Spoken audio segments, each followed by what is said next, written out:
All right, peace and blessings. Assalamu alaikum.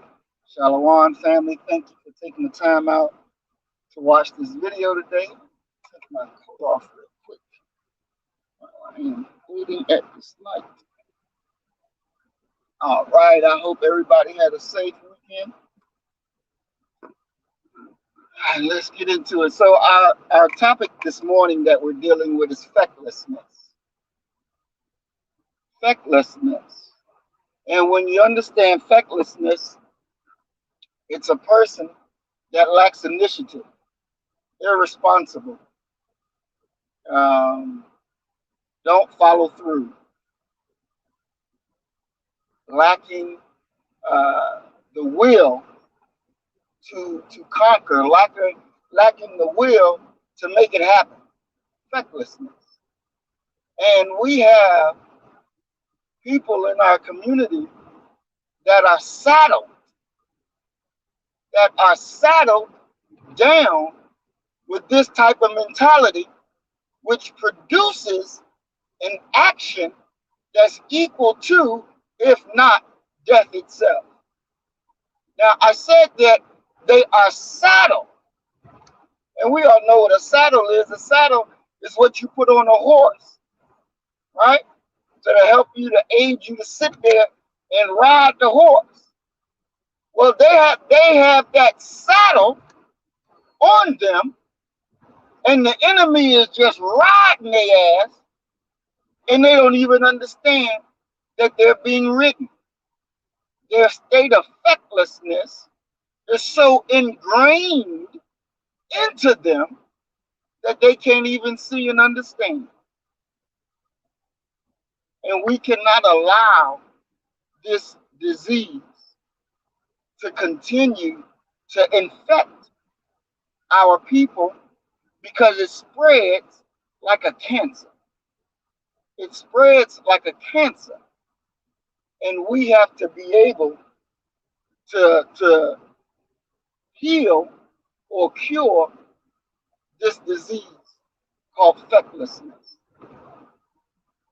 Now, when we understand that one of the main issues in Black America that's being pushed on the political front, it is reparations. Reparations. I was on the forecast program Friday night. Bakari, Brother MG2, and so we were having a discussion, and the topic was supposed to be equality or power. Which is it do we need? Equality or power? Now,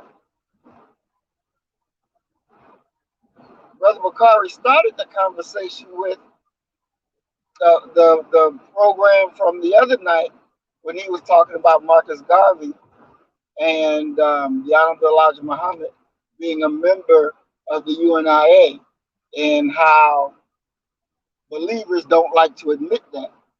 So I asked Brother Bakari, well, what's your evidence? Show us the evidence. Because the Honorable Elijah Muhammad never said that he was. He's always given respect, praise to Marcus Garvey and the work that Marcus Garvey has done, but he never said he was a member of the organization. But if you can show the evidence that he was, then ain't no biggie. We'll go ahead and take your route. So he said as evidence, the uniforms are similar. Well, I'm sorry, brother, that's just not evidence. And so on the program, he brought this thing that was written up by some college. I forget the college name. And it talked about the Honorable Elijah Muhammad being exposed to the message of Marcus Garvey. And I said, well, brother, all of us here have been exposed to the teachings of the Nation of Islam. That don't mean you're a member of the Nation of Islam because you have been exposed. America has been exposed but that don't make you a member. That don't make you a believer. That don't make you, you know, a member of the Nation of Islam. Then further down in the article, it says that he was a bridge. He was a bridge. And I said, well, when he made that point in it, well, he said it says he's a bridge.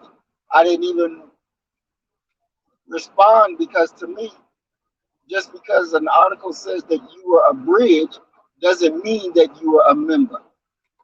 That doesn't show proof. Peace and blessings, brother Forecast. And so we all are bridges, right? Because we're all bridges. We have an ideology that we believe in, and our desire to spread that ideology to others who may not understand, then you become a bridge over the waters that there's disagreement. We all are bridges, but because we are bridges doesn't make you a member, right? So we got to be clear focused, because what the enemy does, he loves to keep you in a fog of confusion and a fog of illusion, because it's the illusion of this world's life that got you caught up in the net of the enemy. And so we got to understand so that we can see clear what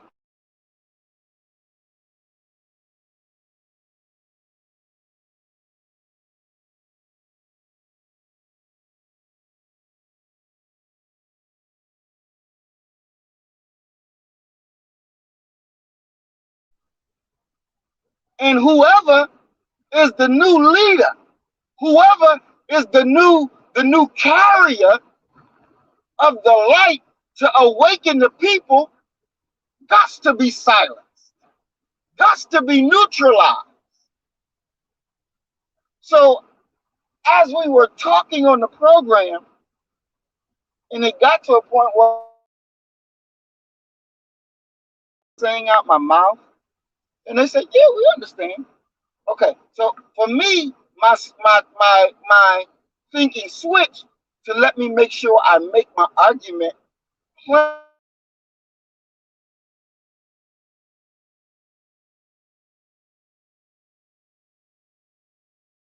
Certain people are made up in their minds, and it ain't gonna change.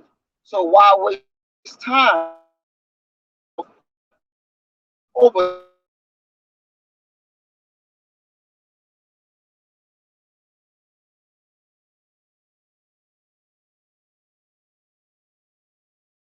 not in 20 years later, not in 30 years later, but our time right now. We gotta seize the moment.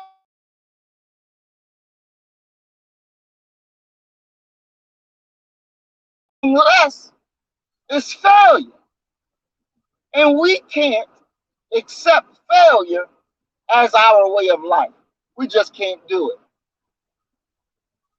So when you understand the battlefield, you understand the lay of the land, you gotta take more territory and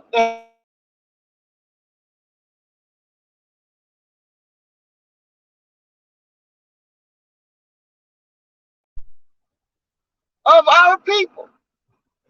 The territory is the occupation mind of our people. That's what we have to be. We have to take. And if we don't take it as he sees fit, he sees fit. And how does the enemy see fit to use the minds of our people? He sees it to use them for his will, for our degradation and his upliftment, right? Because he wants to stay in power.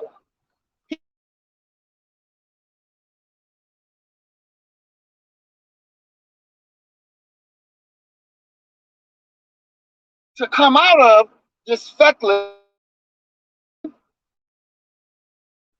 He wants you to stay right where he placed you.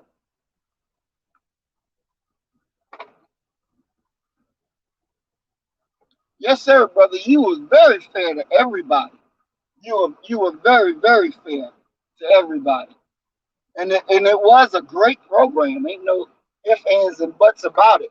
It definitely was a great program. And again, I thank you. I thank you. You handled the situation perfectly, perfectly.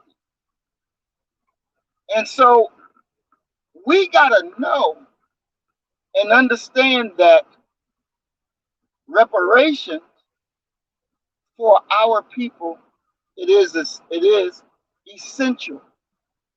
It is essential. Now we know that in the word reparations, there's the word repair, and we know a dollar amount is not going to repair the damage done to us as a people, but that dollar amount will most definitely help our people. Ain't no ifs, ands, and buts about it. It will help our people. There is not a people on this planet that have not been negatively affected by the cracker. Every people, even their own people, were negatively affected by the cracker. Right? Our justice claim in America doesn't supersede or doesn't outweigh the justice claim for our brothers and sisters on the continent, our brothers and sisters in the Caribbean, our brothers and sisters in Brazil, our brothers and sisters wherever they are on the earth. It doesn't say that we're better because our justice claim is here. No. But what it does say is that every group got to fight for their justice claim. Because they tried putting all of them together and presenting them in Durban. They tried it, and it didn't work. And they were told, get the fuck out of my face. So when the enemy tells you that, what is your next option? Because there's always something else that can be done. Why? Because it's a justice claim. But you have to give over the power of thought, initiative to put in it to make it happen. So I am of the thinking each claim file their own claim for whoever affected them. Try it that way and see what happens. And then you have a standard to say, well, the Caribbean made it this far. The blacks in America made it this far. The blacks on the continent made it this far. The blacks in Brazil made it this far. Now you have something to measure of how far you got by using what method. So now you can swip and swap and change and say, well, this worked for you. Well, let me try this. But if you don't try something different, if you remain feckless, if you remain lacking initiative, you ain't gonna get nothing done. The cracker does not respect your ability to speak well. You don't respect that. What is the power that you have to make me do what I don't want to do? Do you remember when what is that guy's name?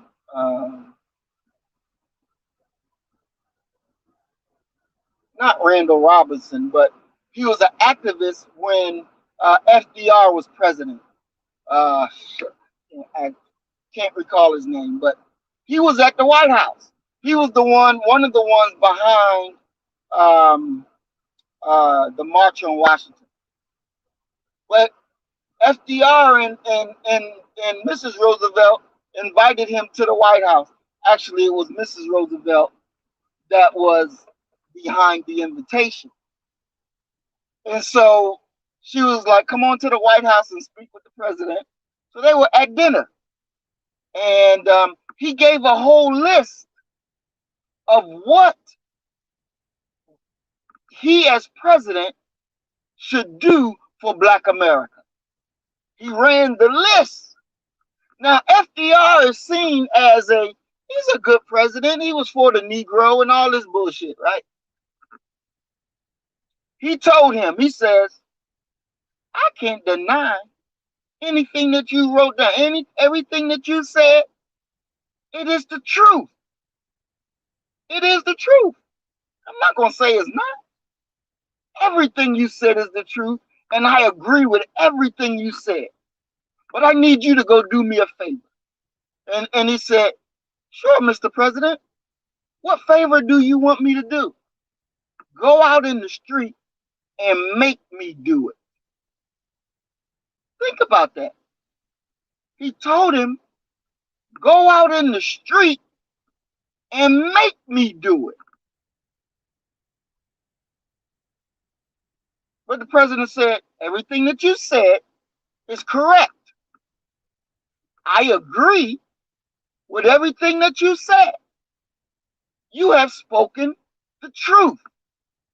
And then he said, now do me a favor, go out in the street and make me do it. Now he done gave you 3 reasons or 3 things to say you right. But why did he have to say, now go out in the street and make me do it? You're the president of the United States. You're the most powerful man, quote unquote, on the country, on the planet. Why do I have to go out and make you do it? Because he lacks the will to get it done. You understand? They don't have the will to get it done. And the proof they don't have the will, today we're still dealing with the same stuff that he laid out to FDR. Where's the will?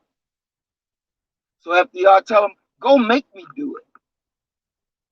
Means go out there in the street, get the people together, protest, march, be peaceful.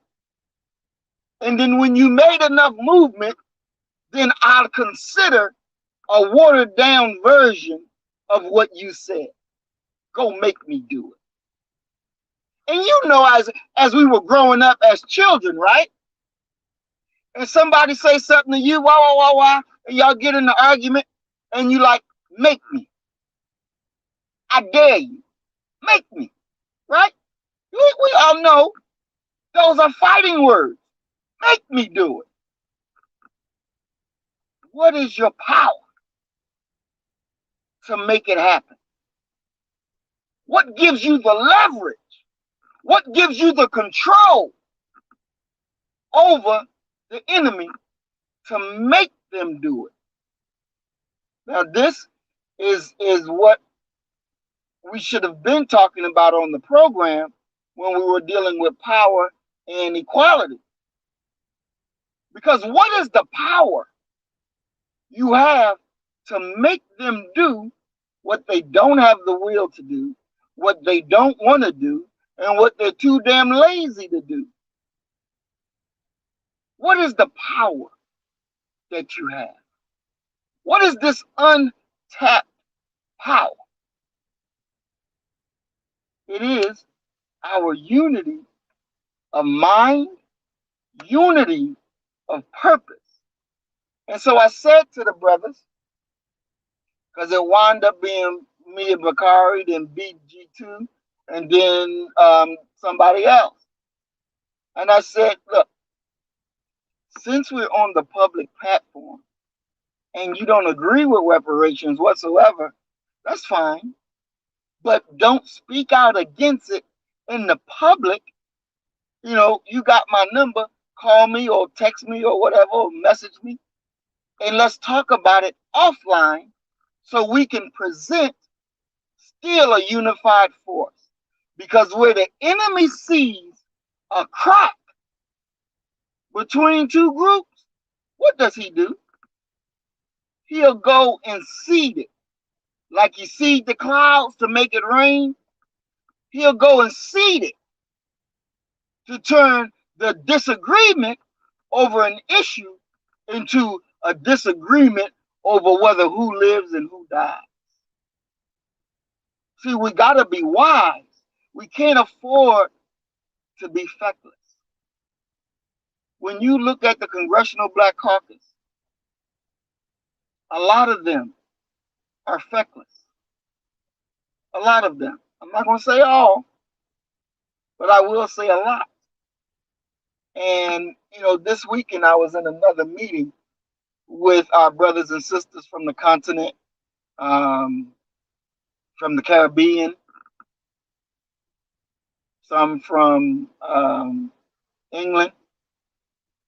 And we were talking about the best ways that we can secure each other, that we can work with each other to produce a superior product that has not been able to be produced before. And to understand the willingness of our brothers and sisters, not just on the continent, but in the Caribbean and in Europe and in the US, to form an allegiance to do what we got to do to accomplish our objectives.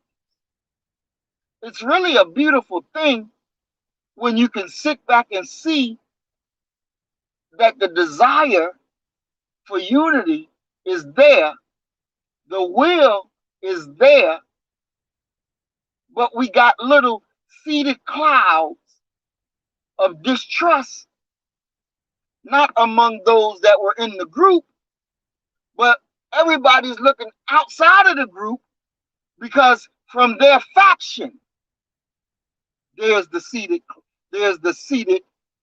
clouds of discontent, of distrust, of hatred of your brother and sister that's not in the same faction that you're in. So we got to be able to understand and how to put out the disagreements within the faction that prevents unity of the whole. This is an important time that we are in. This is an important time that we got to get right and keep it right. We're not talking something that's impossible. It's very possible. When I was talking to our Somali brothers and sisters, and this particular group that I was talking with, I ain't never talked with those ones before. But what I found is, just like here in America, you got black people who, want to be like the cracker, love the cracker so much that they wish they was the cracker. You have some of them who love the Arab so much that want to be the Arab. And this was shocking to see, but it's understood in the sickness of the mind. And as Brother Forecast was saying, it's a symptom. It's a symptom. So it's like, well, when you see that and you're able to diagnose it, how do you deal with the patient? Do you discard them? Do you be rude to them? No, you take your time with them and you give them the medication slowly and carefully. You don't treat them as if you're better, even though they talk to me like they were better. But the reality is, you ain't in no better condition, right? So we got to be able to be good practitioners of the proper medicine to heal thyself. We got to be good doctors to be able to do this. And because all of us are suffering some type of ill, all of us, it gets very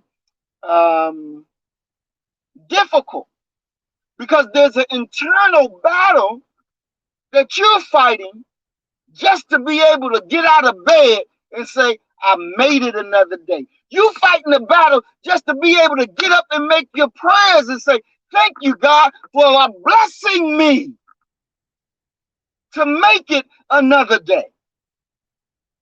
There's depression that runs through not just our people, but all people, but particularly Black people. There's a state of depression, and it's real. It ain't a fake thing. It's a real deal. But it's not something you can't overcome. It's not something that you can't destroy. You need help with your mind, because it's the mind where the issue is. It's the mind where the problem is. It's the mind where the darkness is. And because there's darkness there, you gotta be continually searching for the light to illuminate your pathway.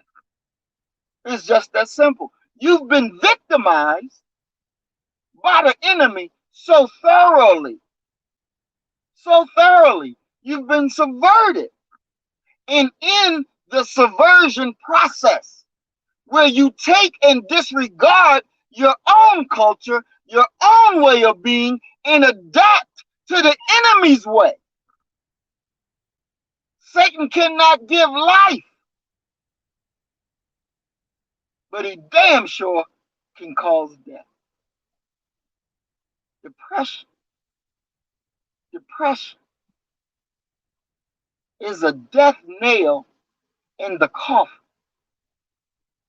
And you gotta know when you're in that negative state to reach out and say, hey, I need help. I'm in a situation. My mind, I need help with my mind. I'm not in a good place. And the person you reach out to should be able to extend their hand and pull you up, pull you out of the darkness and into the light. But if they can't pull you, and they ignore you, and they leave you, understand that there is no love there for you. When you communicate that to them, and they ignore you, understand that's what they desire for you. That's what they desire for you. Even though you don't desire that for them. And the proof of it is because you reached out to them to help you. You only reach out to those to help you who you think, who you know loves you and value who you are. And you got to understand you are important. You are valuable. Now, there's things that we do that we make a mistake or we make an error. Not an error, a mistake, and don't understand the repercussions or don't understand how it affects us. Now, I have a friend that we were in a conversation, and I said something to her, and she responded, well, this hurt my feelings, or it didn't make me feel good because you said this. And I had to tell her, well, I apologize. I didn't mean to hurt your feelings. That wasn't my intent, nor was that my desire. Because sometimes when I'm speaking, I'm not being as tactful as I should be. And it's not something that I'm cognizant that I'm doing, especially at the time of having the conversation, because I'm just talking. But as she was telling me that, and I become more aware of it, and so now when I'm talking, especially one on one with somebody, I'm being more cognizant of not only what I'm saying, but how I'm saying it, right? So that I can be able, because I don't want to offend our people, even though I'm telling you the truth. I don't want to offend you. So I'm learning to be more tactful and diligent with the individual that I'm speaking with, because it really does matter. It really does matter. And in my life, even when I look through relationships, I'll say what comes right out on the top of my mind, boom, and not able to, or not thinking about how the woman receives what it is that I'm saying.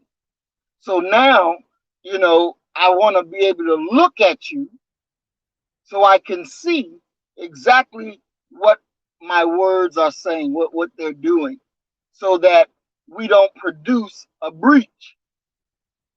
We don't want to produce a breach that pulls two people apart. We want to push and make sure that they're together, not apart, not apart, but together. And so communication is key. And I've learned a lot of things about communication in these past months. Learned a lot of things about being able to be cognizant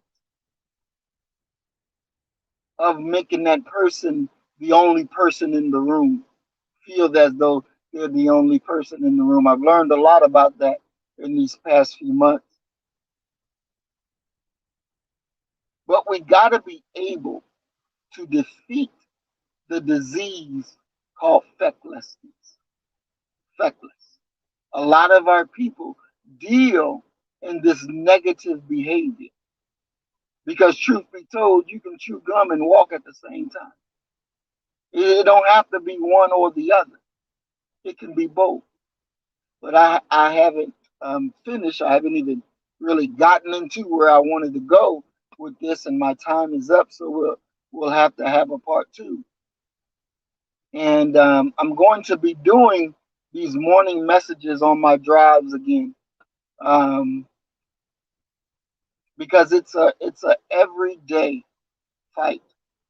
It's an everyday fight, and it's an everyday message that we got to understand, that we got to take and apply. Because even as I'm the one giving the message, I'm also one of the ones that's learning the message. I'm also one of the ones that's hearing it, so I can apply it, so that I can apply exactly what it is. Because in my trials, in my struggles, in my fight, if I can illuminate what I've been through to help you go through what you're going through, so you can pull strength and encouragement, because we have to destroy our enemies. Ain't no ifs, ands, and buts about it. This definitely is our mandate, and we got to make it happen. We got to bring it out. We got to make it do what it do. And as I get out here in this little cold weather, I'll be glad, very happy, when I'm back down in Mississippi and get this thing right here that I'm working with over, and get back to that warm weather, get back to the great state of Mississippi. But I love you, family. Thank you for watching. Please share and subscribe. Hit the like button. And as we always say, you kill the nigga in you, I'm going to kill the nigga in me, and our God will reign supreme. We are Black First, today, tomorrow, and forever. Love you, family. Peace and blessings. Assalamu alaikum. Shalom.